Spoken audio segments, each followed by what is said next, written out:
આજે આપણે એક નવા યુનિટની શરૂઆત કરવા જઈ રહ્યા છીએ અને આ એકમ એટલે ડી અને એફ વિભાગના તત્વો.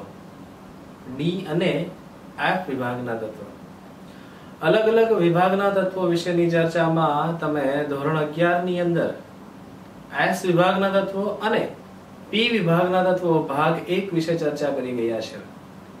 આપણે અહીંયા ડી અને એફ વિભાગના તત્વો વિશે ચર્ચા કરવાના છીએ. જે એકમ જે છે આ એકમ છે એકમ નંબર 8, ડી અને એફ વિભાગના તત્વો.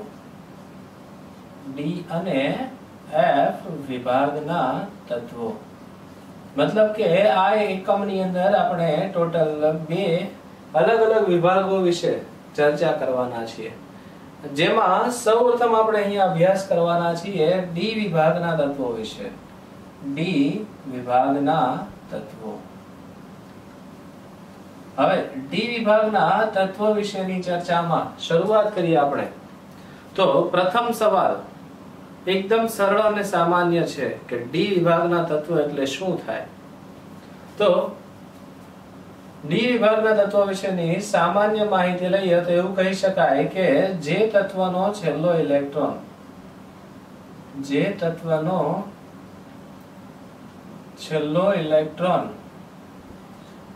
ડી કક્ષકમાં ભરાય. ફરીથી એક વખત કહીએ, આપણે શરૂઆતથી ધોરણ 11 ના પહેલા ભાગથી જ અભ્યાસ કરીએ છીએ અલગ અલગ વિભાગો વિશે. આ વિભાગની ચર્ચામાં ડી વિભાગના તત્વ કોને કહીશું તો એકદમ સરળ અને સાદી વ્યાખ્યા એવું કહી શકાય કે જે તત્વનો છેલ્લો ઇલેક્ટ્રોન એ ડી કક્ષકમાં ભરાય તેને ડી વિભાગના તત્વ તરીકે ઓળખવામાં આવે છે. અને ધોરણ 11 માં અભ્યાસ કર્યા છો તે મુજબ ડી વિભાગના તત્વને સંક્રાંતિ તત્વ તરીકે ઓળખવામાં આવે છે. કયા તત્વો? સંક્રાંતિ તત્વ. તો સંક્રાંતિ તત્વ એટલે શું થાય? ફરીથી એક સવાલ આવે. તો સંક્રાંતિ તત્વનો મતલબ થશે કે જે તત્વની ડી કક્ષક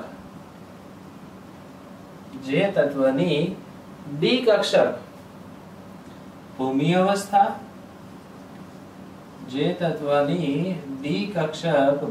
અવસ્થા અથવા કોઈ પણ ઓક્સિડેશન અવસ્થામાં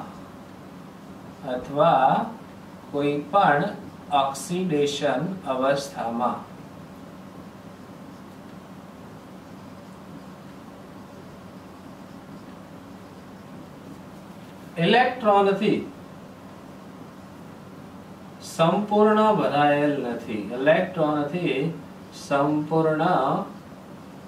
ભરાયેલ નથી.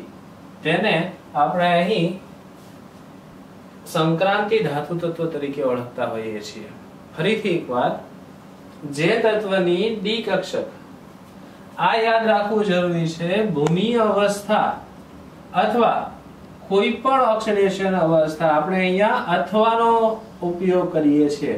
તેનો મતલબ એ થાય છે કે જો ભૂમિ અવસ્થામાં ડી કક્ષક સંપૂર્ણ નથી અથવા તો જો ભૂમિ અવસ્થામાં ડી કક્ષક સંપૂર્ણ હોય તો તેને જોયા વગર જ આપણે કોઈ પણ ઓક્સિડેશન અવસ્થા વિશેની ચર્ચા કરીને જો કોઈ પણ ઓક્સિડેશન અવસ્થાની અંદર કોઈ પણ એક જગ્યા પણ એવી મળે છે કે જ્યાં ડી કક્ષક ઇલેક્ટ્રોનથી સંપૂર્ણ ભરાયેલ નથી તો જ તેને સંક્રાંતિ તત્વ કહી શકતા હોઈએ છીએ. આ સંક્રાંતિ તત્વમાં તેના કુલ 3 ભાગોની અંદર વર્ગીકરણ કરવામાં આવેલા છે. ખરેખર જોવા જઈએ તો તેના ટોટલ 4 ભાગો છે, પણ 3 ભાગો છે જેમાં તત્વની સંખ્યા વધારે છે, જ્યારે એક ભાગની અંદર તત્વની સંખ્યા ખૂબ જ ઓછી જોવા મળે છે. આ બધા ભાગોની વાત કરીએ તો આ બધા ભાગોની અંદર સૌપ્રથમ આવશે પ્રથમ સંક્રાંતિ શ્રેણી.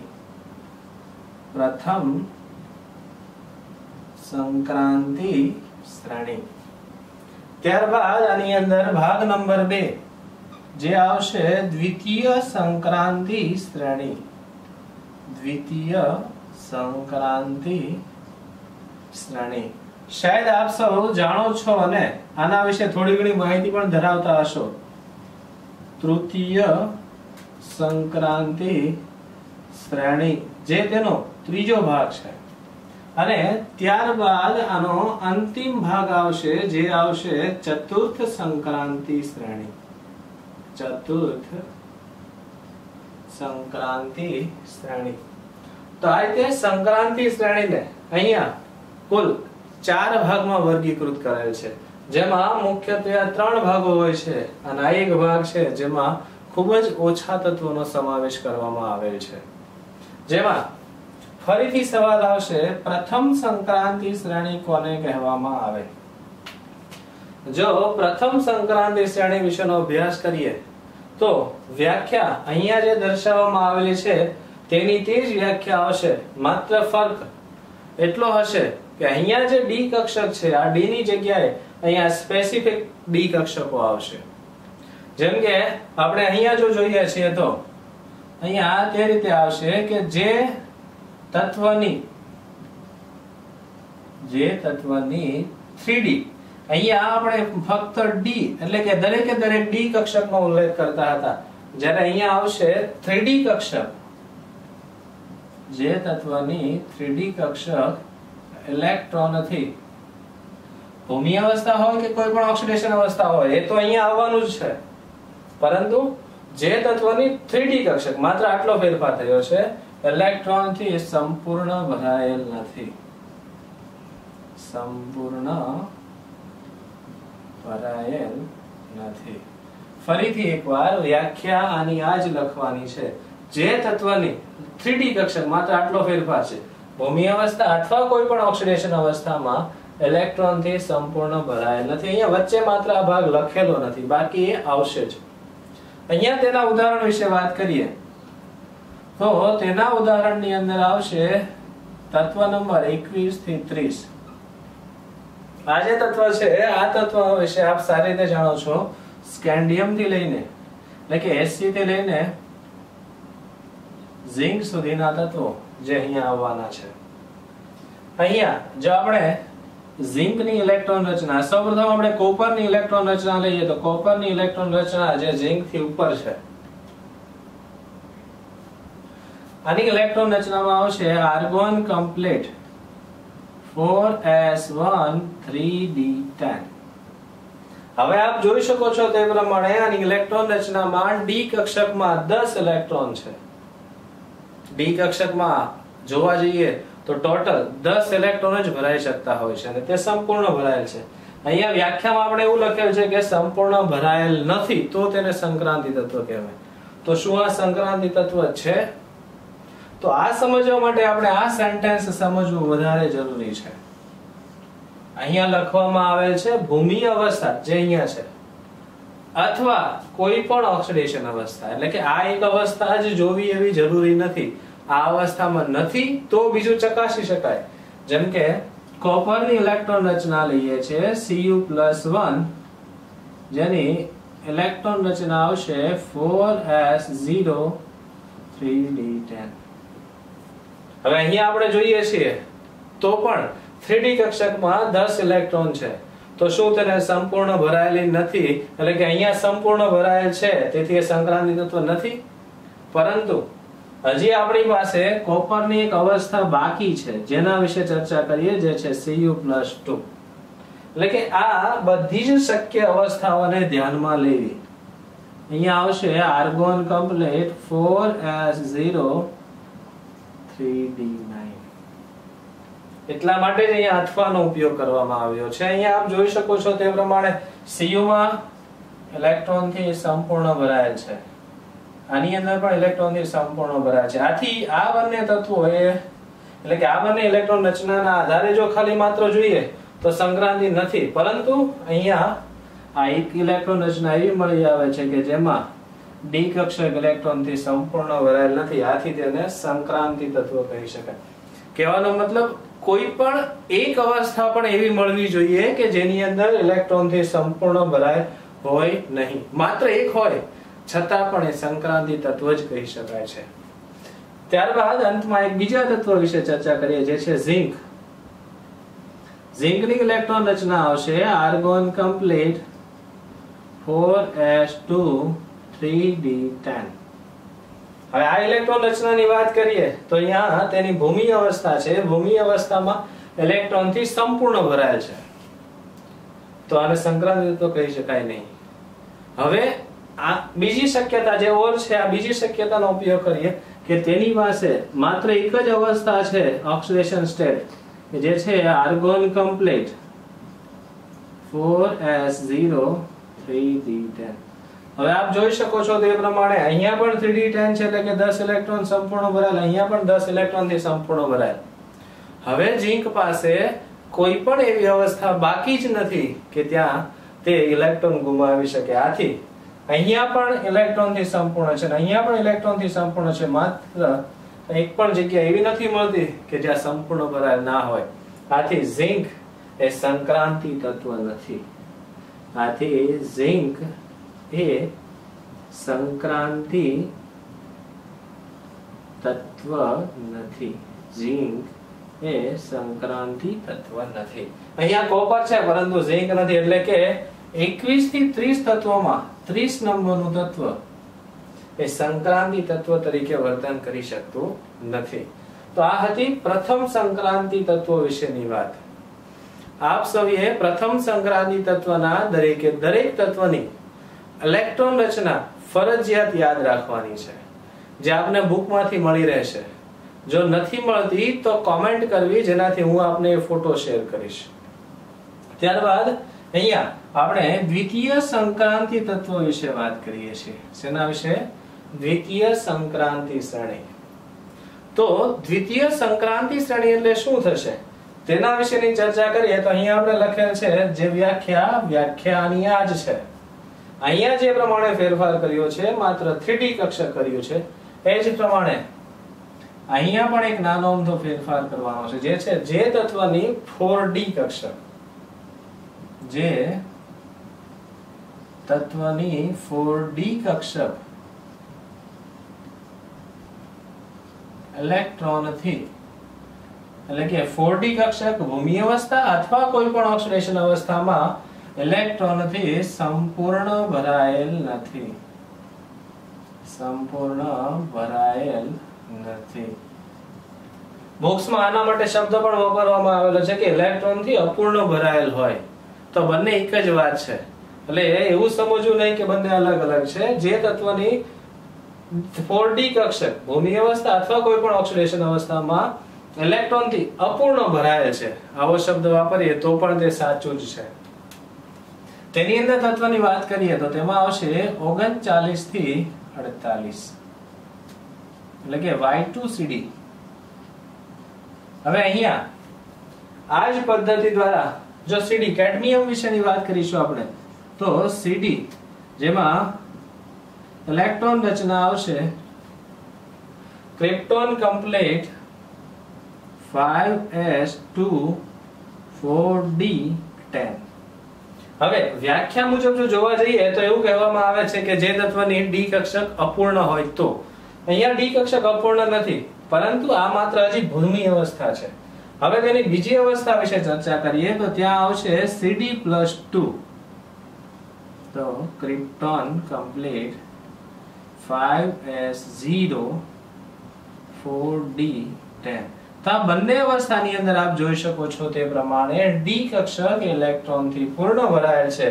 આથી અહીંયા પણ લખી શકાય છે કે CD એ સંક્રાંતિ તત્વ નથી. CD એ સંક્રાંતિ તત્વ નથી. ત્યારબાદ આપણે અહીંયા તૃતીય સંક્રાંતિ શ્રેણી વિશે અભ્યાસ કરવાના છે. આ તૃતીય સંક્રાંતિ શ્રેણીની જો વ્યાખ્યા વિશે સમજવાનો પ્રયત્ન કરીએ તો આ જ વ્યાખ્યા ફરીથી નાનો અમથો ફેરફાર. અહીંયા 3D કક્ષક હતું, અહીંયા 4D કક્ષક છે અને અહીંયા આવશે 5D કક્ષક. એટલે કે જે તત્વની 5D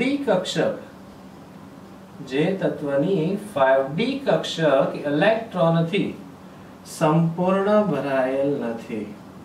ઇલેક્ટ્રોન થી સંપૂર્ણ ભરાયેલ નથી.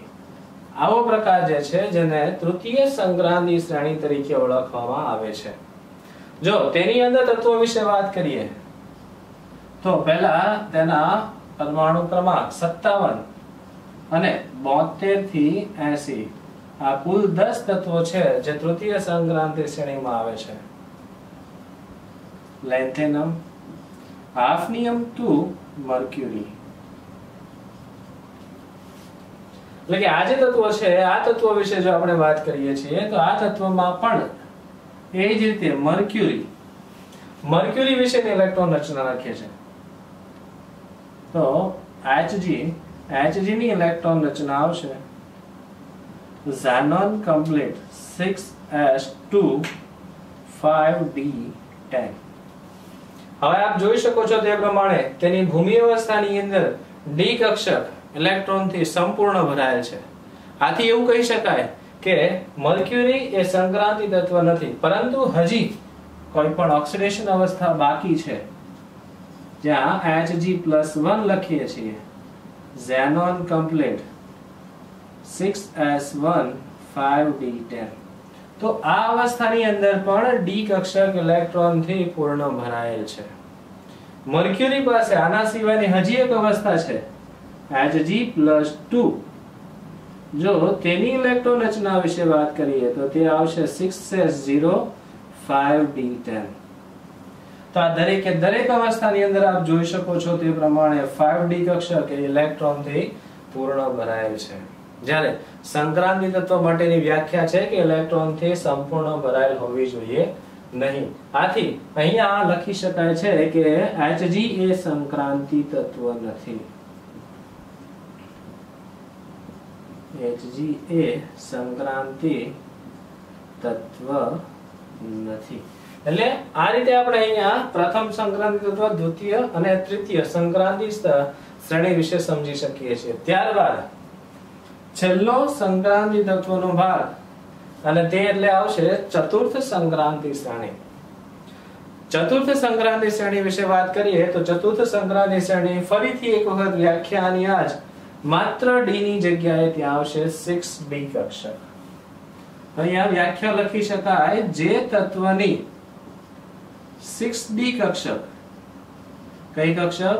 6d કક્ષક ઇલેક્ટ્રોનથી સંપૂર્ણ ભરાયેલ નથી. ઇલેક્ટ્રોનથી સંપૂર્ણ ભરાયેલ નથી, જેને આપણે અહીંયા ચતુર્થ સંક્રાંતિ શ્રેણી તરીકે ઓળખીએ છીએ. જેની અંદર તત્વો વિશે જો આપણે વાત કરીશું તો ચતુર્થ સંક્રાંતિ શ્રેણીની અંદર 89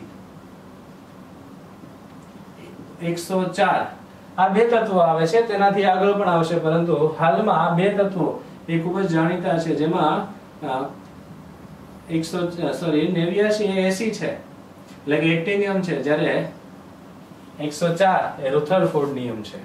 એટલે કે આ રીતે આપણે ડી વિભાગના તત્વો વિશે સમજી શકીએ છીએ. જ્યાં સંક્રાંતિ તત્વમાં આપ જોઈ શકો છો તે પ્રમાણે પ્રથમ સંક્રાંતિ શ્રેણીમાં 3d કક્ષક ઇલેક્ટ્રોન થી અપૂર્ણ ભરાયેલ હોવી જોઈએ. દ્વિતીય સંક્રાંતિ શ્રેણીમાં 4d કક્ષક ઇલેક્ટ્રોન થી અપૂર્ણ ભરાયેલ હોવી જોઈએ. તૃતીય સંક્રાંતિ શ્રેણીમાં 5d કક્ષક ઇલેક્ટ્રોન થી અપૂર્ણ ભરાયેલ હોવી જોઈએ અને ચતુર્થ સંક્રાંતિમાં 6d કક્ષક ઇલેક્ટ્રોન. આ રીતે આપણે પ્રથમ ડી વિભાગના તત્વોનો સંક્રાંતિ તત્વ વિશેનો અભ્યાસ કર્યો. ત્યારબાદ હવે પછીના લેક્ચરમાં આપણે સંક્રાંતિ તત્વોના થોડા ઘણા ગુણધર્મો વિશે અભ્યાસ કરવાના છીએ.